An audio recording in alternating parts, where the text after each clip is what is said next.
Here we are at the Og-woi People's Orchard. You want to talk about grafting? We want to talk about grafting. Right. So today we are grafting trees, everyone. Yeah, so what we have here at the orchard is 3 nursery beds down there we can look at a little bit later that we will be putting out some new grafted varieties. So we brought in from outside a bunch of rootstocks. Doesn't do anything good other than create a really solid base for the tree. Doesn't have a good apple though. And then we have an orchard that's already started here, and we've taken a bunch of varieties from there that will attach to these rootstocks. We'll have a really strong tree with a really good apple that we like. This one is called Cox's Orange Pippin, old English variety, I believe. So the way this works is we'll take this rootstock variety, we'll cut a nice sloping cut. You'll see me make about 20 until I get a good cut, because I'm on camera now. And then we'll take this fruiting variety that we like. We'll make hopefully a matching cut.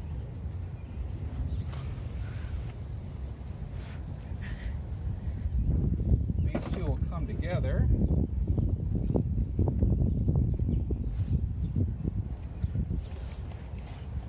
They'll mate up together. We'll tape them.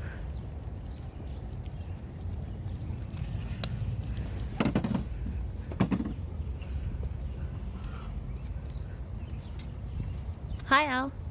Tape's going to be there to keep everything structurally sound while the tree heals. The 2 pieces will callus over and become one unit.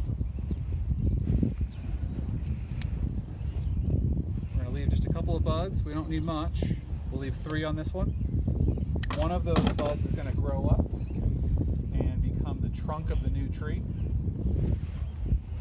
And then, can we see those up close? Yeah, of course. Ooh. Wax it, keep it dry. Or to keep it from drying out, rather. This is now going to go live inside that nursery bed for about 1 to 2 years. Once we get it to a point where we have the growth that we want, we'll prune it to hand it off to someone in the community for free, and they can take that, put it in their house, and hopefully provide food for their family for generations to come. Wait, so are you saying that people at the Og-woi Orchard have a several-year plan for stewarding this land? We have decades planned. So the trees that are in the orchard already should live for, if we walk away from these and they get water for maybe 1 more year or so, we can walk away and those things will live there for decades and decades without any more human interaction.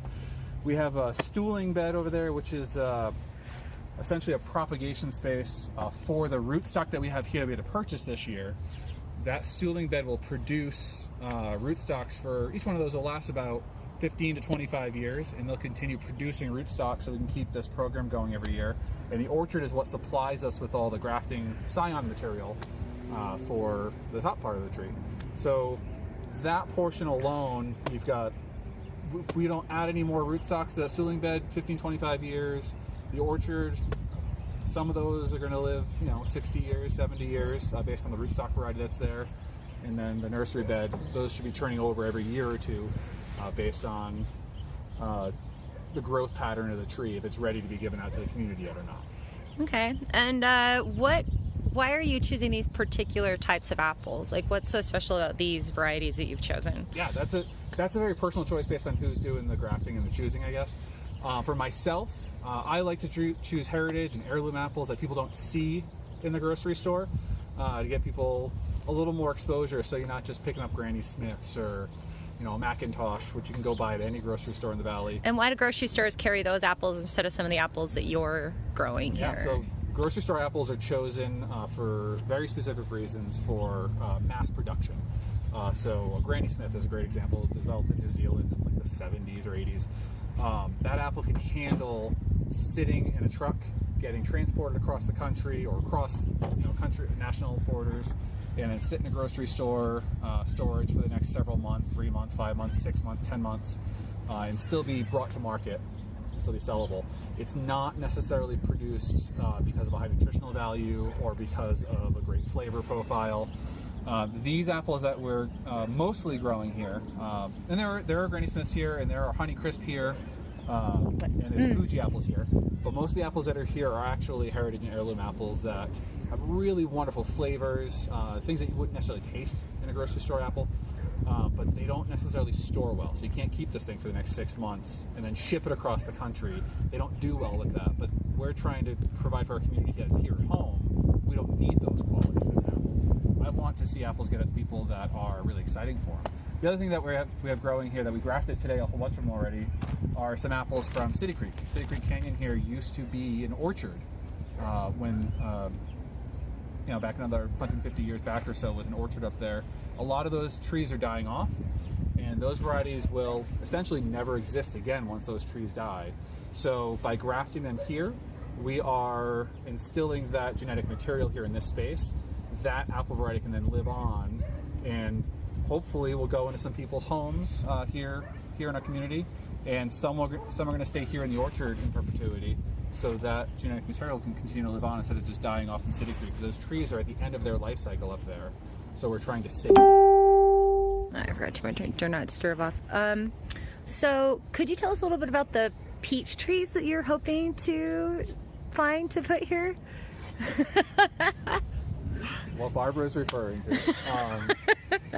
In the future, this is not something that I've gotten too involved with, but what I'd like to do is, in southeastern Utah, the Navajo Nation has some peach trees that historically were imperative for their survival, and some of those are kind of coming back to life through propagation, and there are some projects that are occurring that USU has been involved with the Navajo Nation in doing that I'm not going anywhere near yet. I'm going to wait until they are comfortable with those going out into the public. Once that becomes the case, I would love to get some of those here to have those be able to survive up here as well.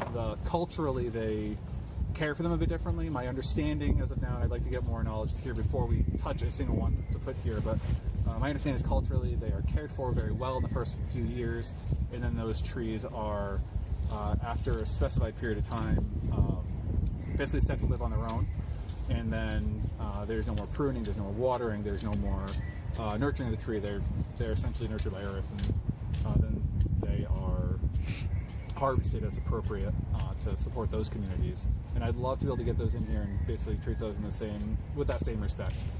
But we are nowhere near that yet. When the time's right, we'll approach the people to see if that's something they'd be willing to allow us to do here as well.